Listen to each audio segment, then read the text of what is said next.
Hello everyone. सो इस video के अंदर हम लोग बेसिकली डिस्कस करेंगे एचटीएमएल के लिए कौन सा एडिटर बेस्ट है, उसको डाउनलोड भी करेंगे और उसकी यूटिलाइजेशन को भी देखेंगे। तो चलते हैं स्क्रीन्स की तरफ।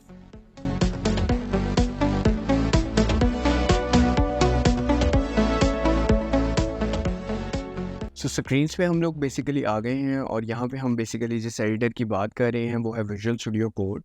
काफ़ी अच्छा एडिटर है, आप अभी जाके इसको इंस्टॉल कर लें अपने कंप्यूटर के अंदर। इसमें बहुत से अच्छे फीचर्स हैं जो कि आपको बेसिकली अगेन बहुत स्मार्ट कोडिंग में हेल्प करते हैं। तकरीबन सारी प्रोग्रामिंग लैंग्वेजेस के लिए ये बहुत अच्छे से यूज़ होता है। अगर आप बेसिकली विंडोज़ पे हैं तो आप विंडोज़ के लिए ये वाला सॉफ्टवेयर यूज़ कर लें। इसका लिनक्स वगैरह यूज़ कर रहे हैं तो अगेन आप बेसिकली इन वर्जन्स को यूज़ कर सकते हैं और मैक के लिए भी इधर गिवन है। फर्दर बेसिकली बहुत से अच्छे टूल्स हैं अगेन, जैसे मैं इसके अंदर कह रहा हूँ आपको। ओवरऑल इसके अंदर गेट बिल्ड-इन इंस्टॉल होता है और आजकल के तमाम लेटेस्ट जितने भी हमारे एडिटर्स हैं उसमें गेट बाय डिफ़ॉल्ट होता है। इसके अलावा बेसिकली आपके पास ब्रेक पॉइंट्स के लिए बहुत अच्छा डिबगिंग और इसका फ़ीचर है रन और डिबग का, तो बहुत अच्छे से ये यूटिलाइज़ हो सकता है जावास्क्रिप्टिंग के अंदर। और फर्दर जो इसको यूनिक बनाती है वो बेसिकली चीज़ बनाती है एक्सटेंशंस। सो एक्सटेंशंस जो हैं बेसिकली तकरीबन हर प्रोग्रामिंग लैंग्वेज के लिए आप यूज़ कर सकते हो और ये आपको हेल्प करती हैं आपके कोड को लिखने में और प्लस आपके काम को स्पीड अप करने में। सो फर्दर चलते हैं बेसिकली इंटरफेस की तरफ इसके। सो मैंने अपने कंप्यूटर के अंदर पहले से इंस्टॉल कर लिया है, आपको बस डाउनलोड करना है और अगेन उसके सारे चेक बॉक्सेस को चेक करके नेक्स्ट नेक्स्ट करके इंस्टॉल कर लेना है। कुछ आपके पास इस तरह से इंटरफेस ओपन होगा। आपके पास मैं थोड़ा-सा आपको ब्रीफ यहाँ पे इंट्रोडक्शन दे देता हूँ इसका। यहाँ पे आप अगेन अगर आप फ़ाइल यहीं पे बनाना चाहते हैं, न्यू फ़ाइल यहाँ से बना लें। ओपन फ़ाइल अगर आपकी कहीं डेस्कटॉप पे पड़ी है तो रख लें। क्लोन लेना है आपने वो ले लें। सो बेसिकली ये इसका इंटरफ़ेस है थोड़ा-सा। अगर हम यहाँ पे थोड़ा-सा इसका अपने लेफ़्ट साइड पे बात करें तो ओवरऑल बेसिकली हमारे पास फ़ाइल एक्सप्लोर का सेक्शन है जहाँ पे हमारे पास सारी फ़ाइल्स आ जाएँगी। सर्च का है कि अगर हमने किसी फ़ाइल को सर्च करना है तो हम यहाँ से कर लेंगे। अगेन हमारे पास सोर्स कंट्रोल मतलब गिट का पूरा एक्सेस यहाँ पे आएगा अगर हमने अपनी रिपो को कनेक्ट किया होगा। फर्दर यहाँ पे हमारे ब्रेक पॉइंट्स या डिबगिंग को हमने जो भी करना है, रन एंड डिबग का फीचर किसी भी जावास्क्रिप्ट के अंदर रन और डिबग को भी हम अपनी स्क्रिप्टिंग की ट्यूटोरियल सीरीज़ के अंदर इन डेप्थ देखेंगे कि किस तरह से हम ब्रेक पॉइंट्स लगा सकते हैं। और एक्सटेंशंस हमारे पास सारी यहाँ पे यूज़ होंगी, जो कि आप तकरीबन हर प्रोग्रामिंग लैंग्वेजेस के लिए एक्सटेंशंस यूज़ कर सकते हैं। सो चलते हैं अपने बेसिकली डेस्कटॉप पे और एक नया फ़ोल्डर बनाते हैं और बेसिकली देखते हैं कि हम उसको किस तरह से लोड कर सकते हैं। मैंने वेब डेवलपमेंट के नाम से एक फ़ोल्डर क्रिएट कर दिए, ठीक है? और अब हम इसको बेसिकली अपने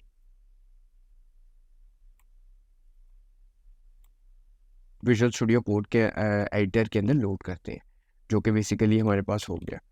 तो ये हमारे पास वेब डेवलपमेंट का फ़ोल्डर लोड हो चुका है और इसके अंदर हम अगर हम बात करें कि फ़ाइल्स फ़ोल्डर्स किस तरह से बनेंगे, फ़ाइल्स किस तरह से बनेंगे, तो अगर हम पहली फ़ाइल बनाने की तरफ जाएँ, तो मैं .html फ़ाइल बनाऊँगा, तो उसने प्रेडिक्ट भी वो कर लेता है। सपोज़ करें अगर मैं एक JS की भी फ़ाइल बनाता हूँ, यहीं पे ही रहते हुए script.js, तो अगर आप यहाँ पे देखेंगे तो JS ऑटोमेटिकली यहाँ पे लग जाता है। तो अगेन ये बेसिकली काफ़ी अच्छा और स्मार्ट एडिटर है उस पर्सपेक्टिव से कि आपको काफ़ी ईज़ी होता है आपके लिए बेसिकली बहुत सी प्रोग्रामिंग करना और बहुत सी चीज़ों को मैनेज करना।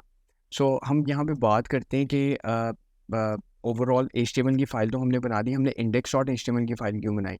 सो बाय डिफ़ॉल्ट अगर मैं बात करूँ एचटीएमएल index.html की, तो कोई भी आपका प्रोजेक्ट हो और या फिर कोई भी आपकी बेसिकली एप्लीकेशन हो, उसके अंदर बाय डिफ़ॉल्ट जो सर्वर पिक करता है फ़ाइल, वो करता है index.html।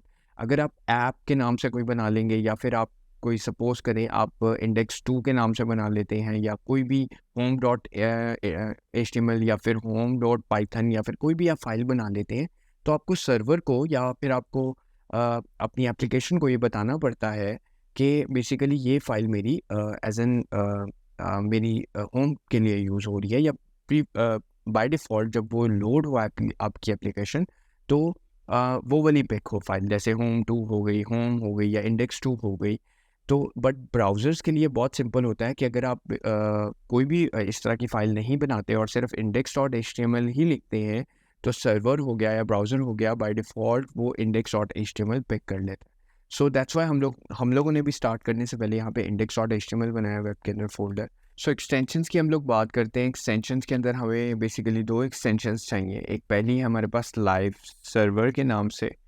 लाइव सर्वर काफ़ी अच्छी एक्सटेंशन है। आपको बार-बार कोड अपने ब्राउज़र को रिफ्रेश नहीं करना पड़ेगा। जो भी आप टैग्स इम्प्लीमेंट कर रहे होंगे, ये बेसिकली साथ-साथ एग्जीक्यूट कर रहा होगा उन टैग्स को आपके लाइव ब्राउज़र के ऊपर, और आपको कोई भी इसमें रिफ्रेशिंग नहीं करनी पड़ेगी। एंड दूसरा हमारे पास जो एक्सटेंशन यूज़ होगी, वो होगी हमारे पास ऑटो टैग क्लोज़ की।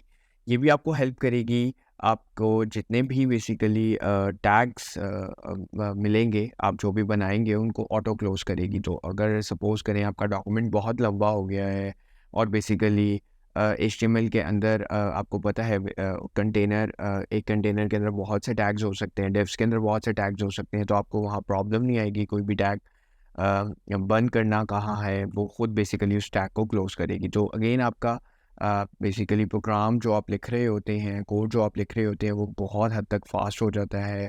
स्पीड आपकी बहुत अच्छी हो जाती है क्योंकि आधा काम आपकी एक्सटेंशंस कर रही होती हैं।